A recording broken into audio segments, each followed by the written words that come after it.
Warning, the Savage Nation contains adult language, adult content, psychological nudity. Listener discretion is advised. And now, the world's most exciting podcast, The Savage Nation, home of borders, language, culture. And here he is, New York Times best-selling author and National Radio Hall of Fame inductee, Michael Savage. Speaking with Jack Posobiec today, great man, senior editor of Human Events, huge following on social media. He been a political news guy for a long time. Prior to this position at Human Events, he served as a Washington, D.C. correspondent for One America News Network. You may not know this, but Jack is a veteran intelligence officer of the United States Navy with multiple deployments, including Guantanamo Bay and East Asia. At Gitmo, Jack served as a HUMINT, human intelligence analyst, in the interrogation cell. That itself is pretty heavy. Okay. In 2014, he joined the Office of Naval Intelligence as an officer at the Kennedy Irregular Warfare Center, which provided intelligence to Navy Special Warfare and Navy Expeditionary Combat Command. I don't even understand most of it, but I'm very impressed. He's written a great book called The Antifa, Stories from Inside the Black Bloc. He is the producer of the documentary Antifa, The Rise of the Black Flags. We're going to talk about many things today. Antifa, the Trump indictment. I want to begin by making my own comments on the Trump indictment. I want to be very clear. This indictment is clearly a selective prosecution timed seamlessly to cover up the FBI whistleblowers' very serious claims of bribery by the Bidens. Okay, everyone knows about this who studied this. The same day. As for the documents stored at Mar-a-Lago, I cannot comment. I have never seen them, do not know what is in them. But I have to ask, where's the crime?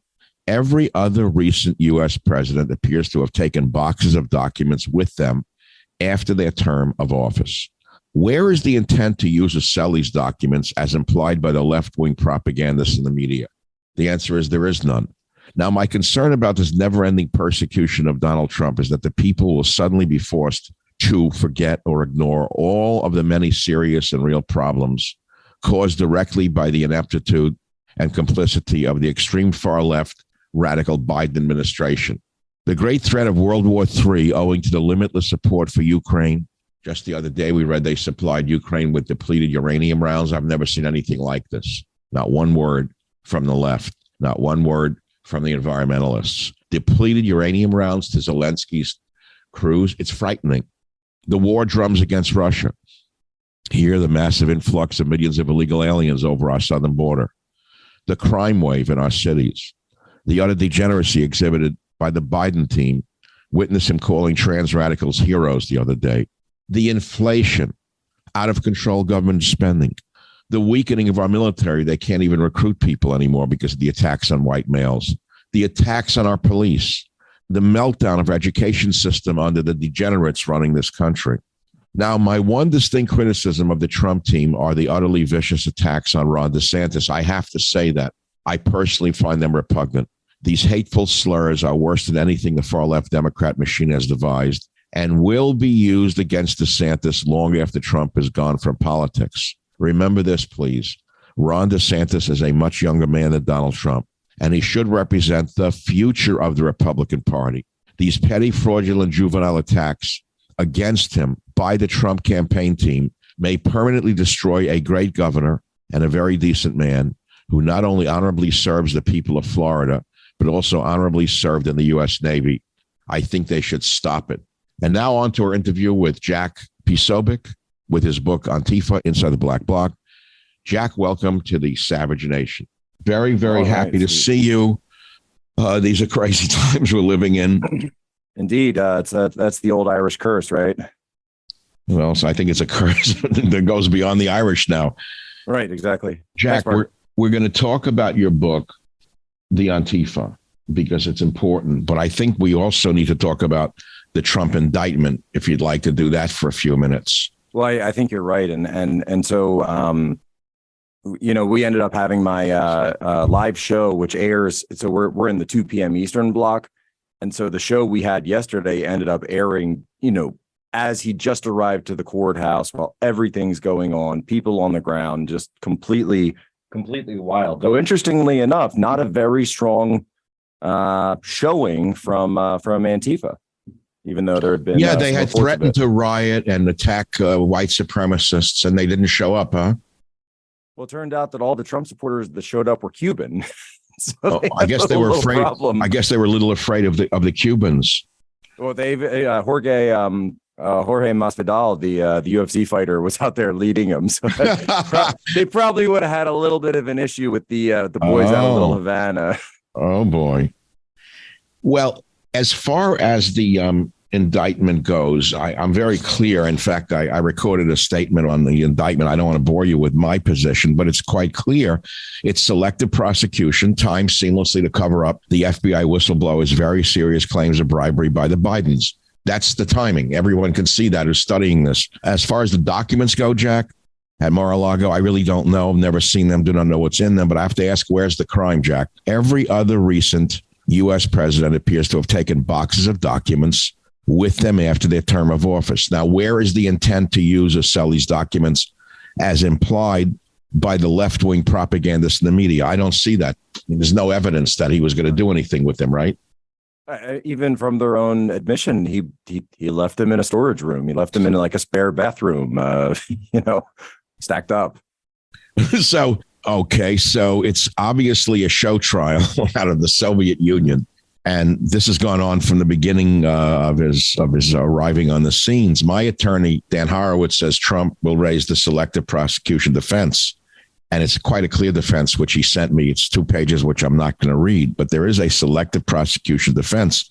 Where do you see this going? Is this going to nullify Trump's running for office, or will it make him stronger? Well, Dr. Savage, I think that politically, it will make him stronger. And we're seeing this certainly bear out in the polls. It seems that every time he's indicted, he goes up 5 points, 10 points, 15 points with the primary electorate. And then when you even look at the general electorate, and I've talked to pollsters about this, they're not seeing any movement in the data whatsoever. He's not really going up, but he's not going down either in terms of the general election, because people seem to be very set on this, and the narrative. Keep in mind, this isn't the first time that we've seen the machinations of government go after Trump.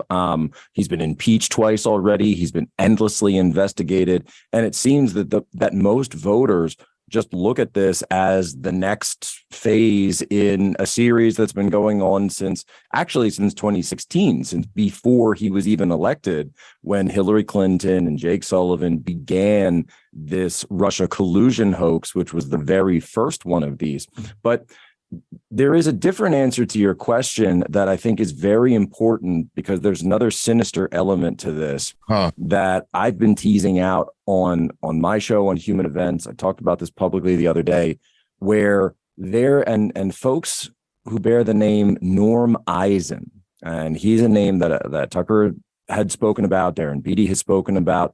This guy's deeply involved with color revolutions in Eastern Europe and post-Soviet states. He was deeply involved in the Election Integrity Partnership in 2020.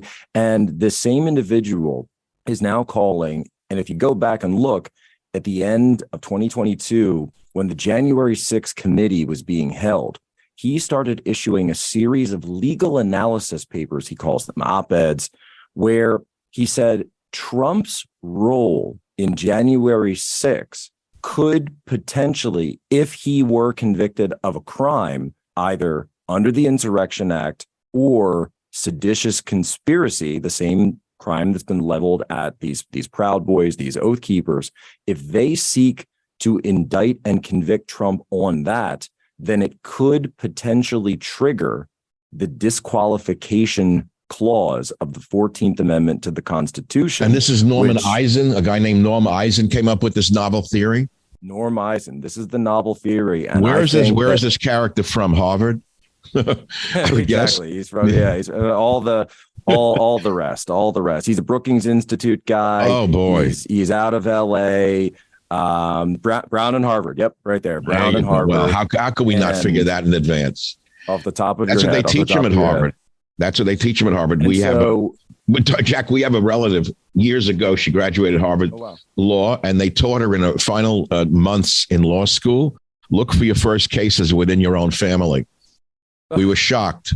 That's what they taught her at Harvard. Look for your first cases within your own family.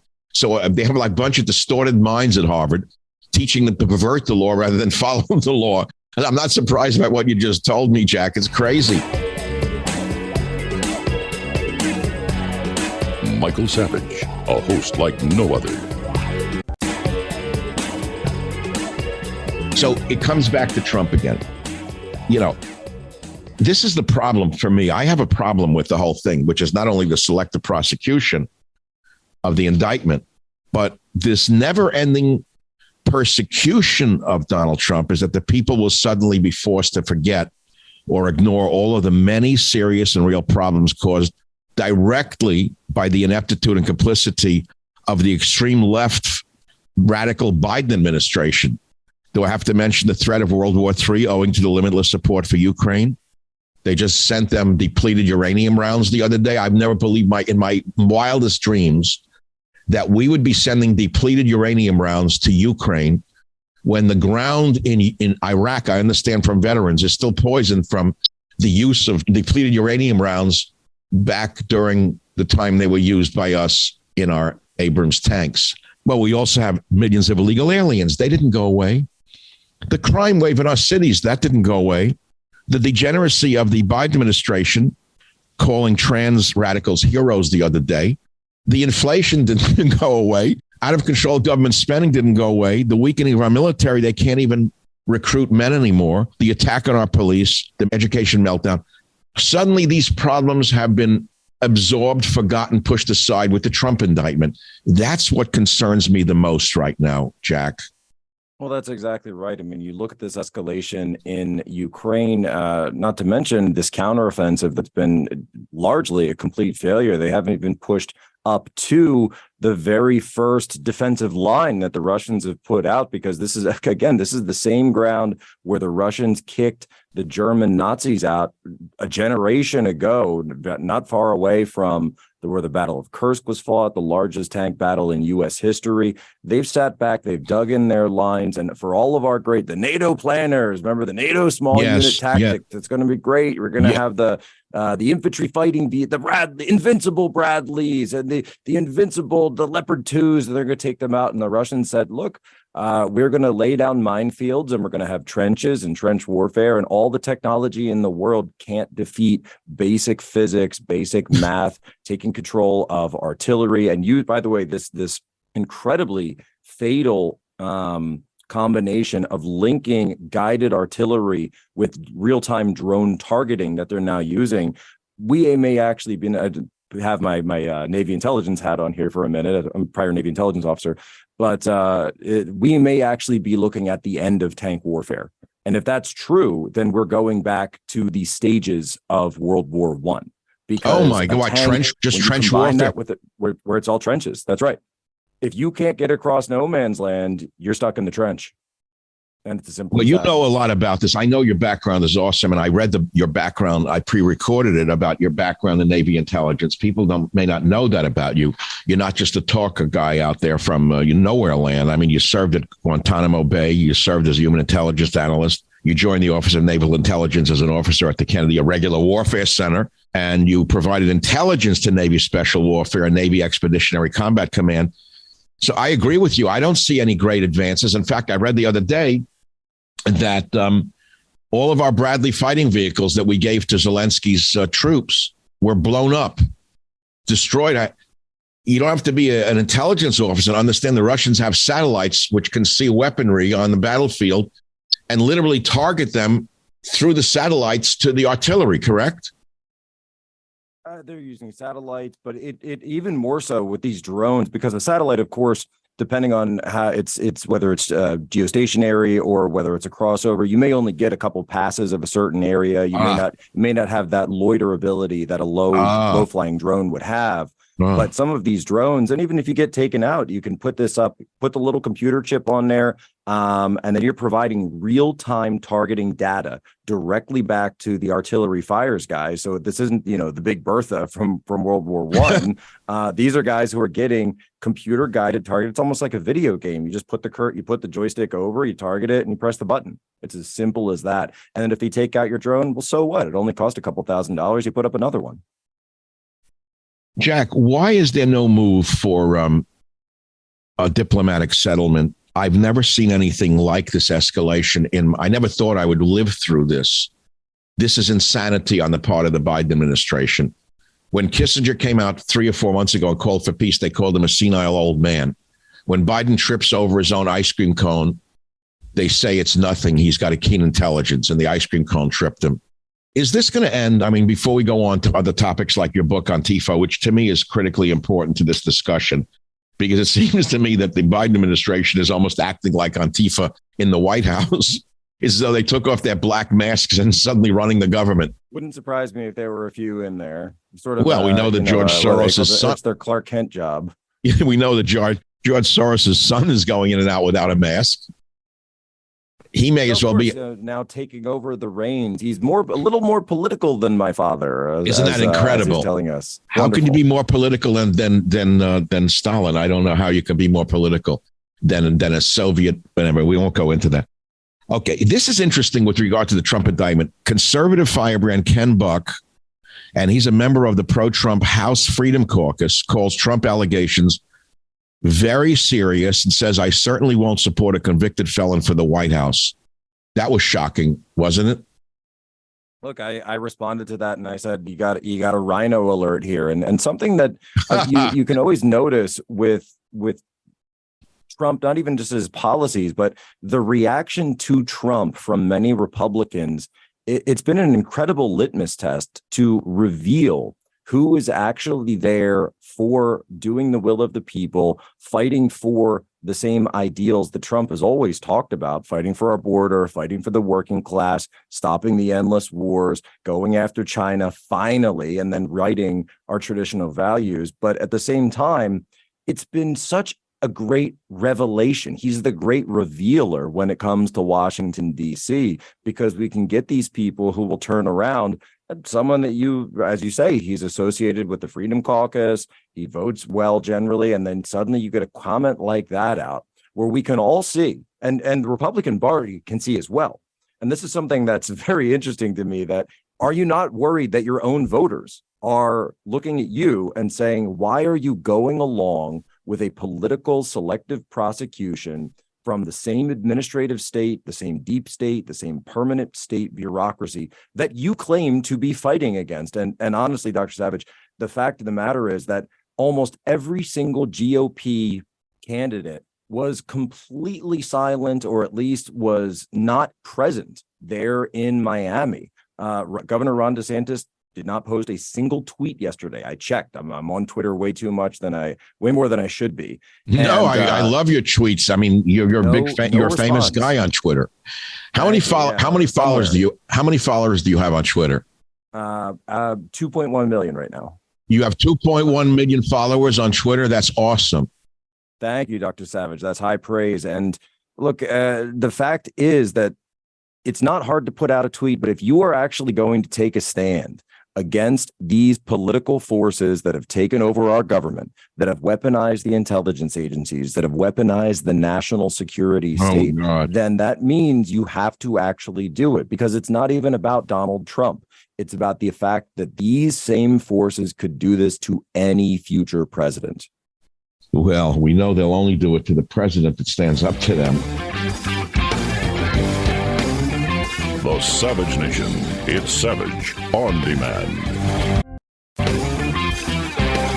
But I have to take the position that you may not agree with. You know, I gave a policy statement, and I think I'm going to be attacked for it, but I can't help it anymore. I'm used to being attacked for nothing. So it was about the Trump indictment, and I'm 100% behind Trump. I want to be very clear about that. It's selective prosecution. But in my position, which I recorded, I think, before we joined each other today, I'm very concerned about the Trump campaign's relentless and dirty attacks on Ron DeSantis. It's not that I'm supporting DeSantis over Trump. That's not the position. My position is that DeSantis is a decent man. I mean, let's face it. He may not be the hardcore conservative we all want, but I think he's a decent guy, and he's the future of the Republican Party. Even if Trump should run from jail, Jack, and win, if that happened, he's only president for 4 years, and he's an old man at that time. Over. DeSantis is like the only future we have in the Republican Party right now. And some of the attacks being launched against DeSantis by the Trump team are worse than any I've heard against Biden by them, and worse than what the Democrats have come up against DeSantis. And I'm concerned that they're going to kneecap him for the rest of his political career, and we'll have nobody to run after Trump if Trump should run and win.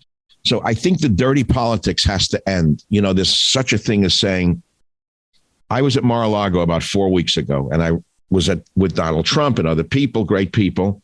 And I said, President Trump, please listen to me. Stop attacking DeSantis. It's driving a lot of DeSantis supporters away.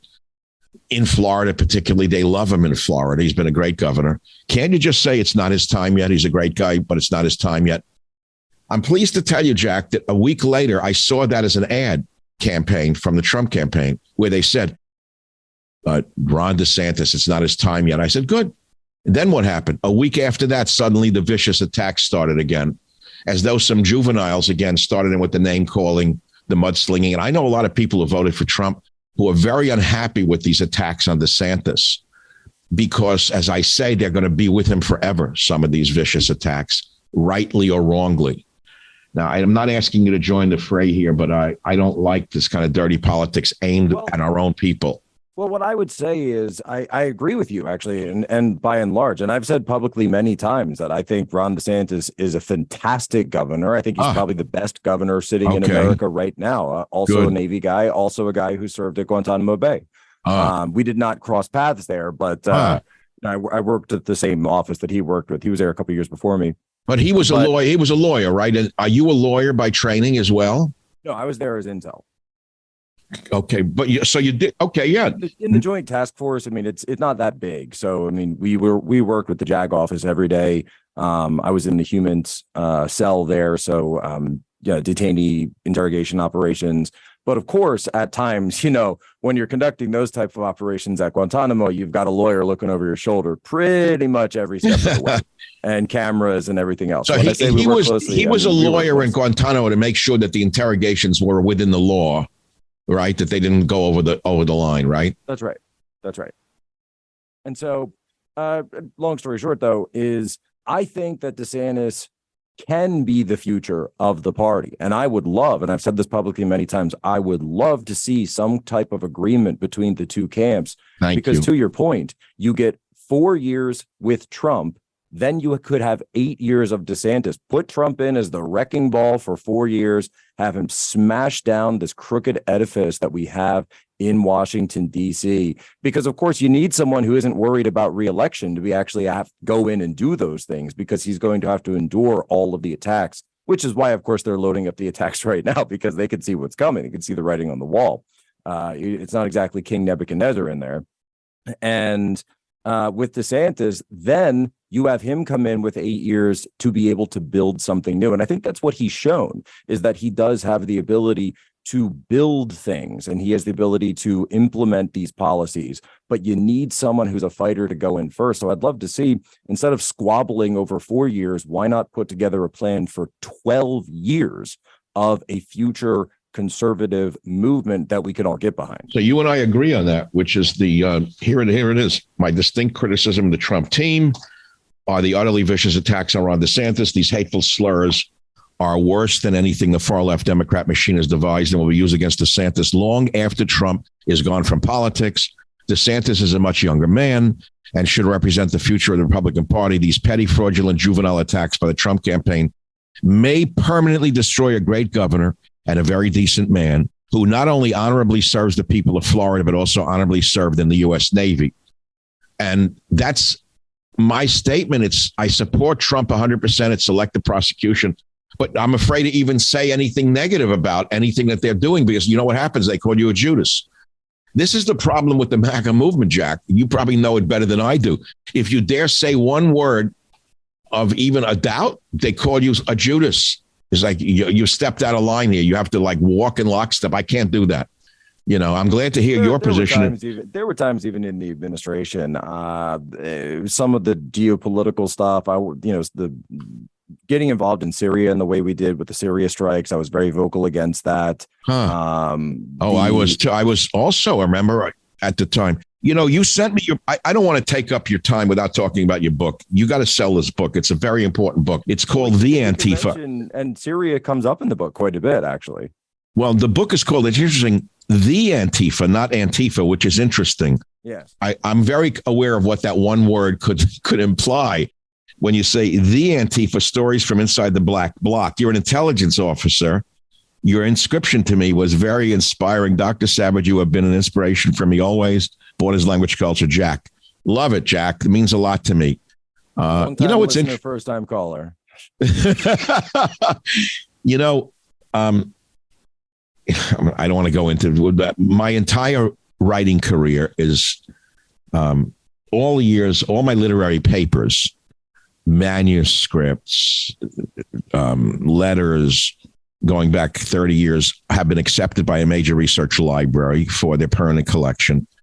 And one of the collections they want, you know, books and stuff. I mean, I'm actually going to include your book into my literary collection, the final stages of it right now. This is a very important inscription from you to me. And I'm going to say, put this in the library collection. This library has the biggest collection of Mark Twain papers west of the Rock, actually in the world. So I'm really thrilled that they accepted my work. People say, oh, they're liberal. I said, you don't understand. The research parts of the universities have not been yet politicized and destroyed, as you may think. They're not totally decimated, as everyone assumes that all universities have been decimated on every level. I mean, physics departments are still physics departments. And apparently some of these libraries are still research libraries. So this book goes in there. Why do you call it the Antifa when we are told that Antifa doesn't even exist as a group? What are they, Jack? Well, I appreciate, and by the way, thank you. That Dr. Savage, that's an incredible honor. And I say that as somebody who used to, you know, when I was going to college, when I was going to school, getting in the military, you know, we would listen to the show. And then when eventually podcast came around, make sure you download it and be able to listen through it. And so there's been, a very long time listener. That's amazing. And, Jack, certainly that's beautiful. Would point to folks like yourself, like Rush, as absolute inspirations to everything that I do. And the reason, and I appreciate that you mentioned that I did very deliberately add the article "the" in front of Antifa, and that was me 100%. And actually, you're the very first person that's even asked me about this, even at book signings. I've signed this all over the country. No one's ever asked me why. Well, Jack, you know, after a certain number of books, you sort of look at words very carefully. Yes.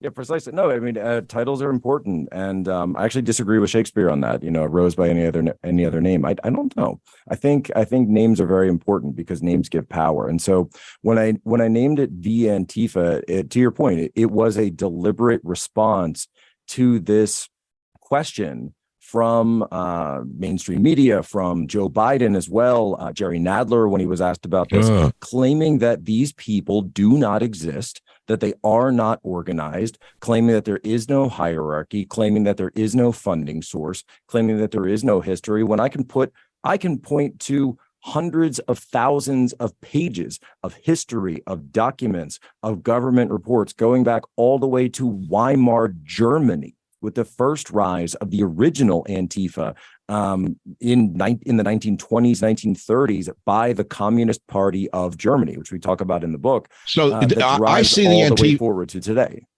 I've studied Weimar Germany. I always use it as a fulcrum. And this becomes a very treacherous ground to discuss because they say, well, you're taking the other side of the Hitler. Now you're taking the side of the brown shirts. No, I'm not. My whole fear is that we'll have brown shirts rise up and have a Hitler rise up if they keep this up without being checked. That's my real fear.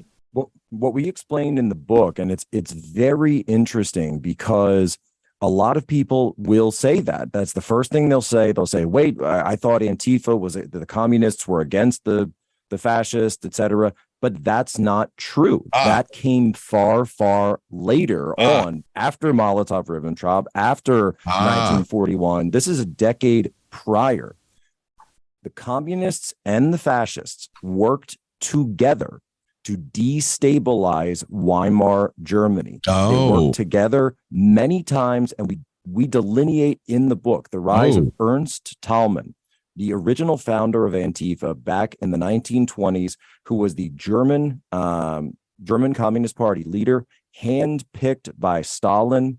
The guy had actually been one of the funeral bearers for Lenin at his funeral in Moscow. So this guy comes in. He was the son of a bartender, and one of the few, by the way, actual working class people to make their way into the Communist Party. But of course, he was completely directed by Stalin. This was his man in Berlin in these days. And the original group was actually called the Red Front. So the Red Front was the original communist militant group that existed in Weimar Germany. They were eventually banned. And so he needed to come up with a new name for the communist militants in Germany. And he said, well, we're not communists anymore, so we can't use red. So we'll say that we're anti-fascists, that we're Antifa. However, you have to go into the nomenclature of the time to understand what he's talking about. Let's pause for 1 minute. We're speaking with a very important guest. I've had a lot of guests. This man is in a class by himself, Jack Posobiec. And I first saw him on Twitter and became very aware of him on Twitter and how powerful his following has become. And we've talked about the Trump indictment. And then we launched into his new book, The Antifa, Stories from Inside the Black Bloc. This concludes part one of the interview. Jack, I'm going to make it a two-part podcast. Well, thank you very much for listening to today's podcast. I hope you've enjoyed it and you'll learn something from it.